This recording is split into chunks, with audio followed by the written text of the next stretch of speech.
Lundi 10 juillet 2023, Chantilly. Plat, 53 000 €, 2400 mètres assiettes par temps. Présentation du prix du Châteauneuf. C'est sur l'hippodrome de Chantilly que nous irons pour assister au tiercé quarté quinté plus du lundi 10 juillet 2023. Le prix du Châteauneuf, 9e et ultime rendez-vous de cette première réunion, sera support des paris à la carte. Il s'agit de la première partie d'un handicap divisé qui fait la part belle à des chevaux âgés de 4 ans et au-dessus. 16 galopeurs ont répondu présents sur le parcours de 2400 mètres dans cette classe 2 dont le départ se verra donner vers 18 h. Une épreuve classique nous est proposée avec des habitués à ce genre de confrontation. Les éléments du haut de tableau semblent tenir la corde avant le coup mais il convient de rester prudent. Présentation des forces en présence.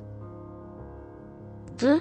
Thunder Speed a réalisé une belle saison en 2022, s'illustrant à de nombreuses reprises à ce niveau.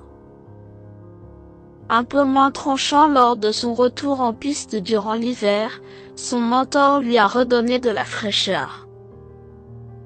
Revenu progressivement au mieux, il vient de nous assurer de sa forme sur le tracé qui nous intéresse, se classant 2e du grand handicap de Chantilly, une classe toujours très convoitée.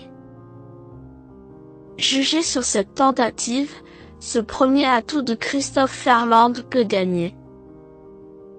9. Kozaken-Zipfel vient de se réhabiliter en s'adjugeant la 5e place du gros handicap référence du 15 juin à Longchamp.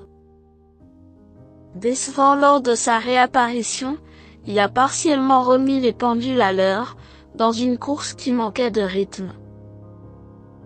Amené à afficher des progrès sur cette tentative, ce poulain de 4 ans a de l'avenir dans cette catégorie même s'il manque encore un peu de métier. Associé à René Piechulek, sa candidature nous séduit tout particulièrement. 1. Benjamin vient de courir 2 fois dans des épreuves à condition, montrant du mieux lors de la dernière à Saint-Cloud.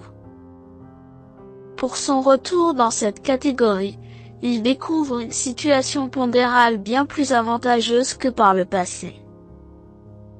D'ailleurs, il avait gagné un quintet avec 1 kilo en plus l'an passé au Val d'Or à la même période.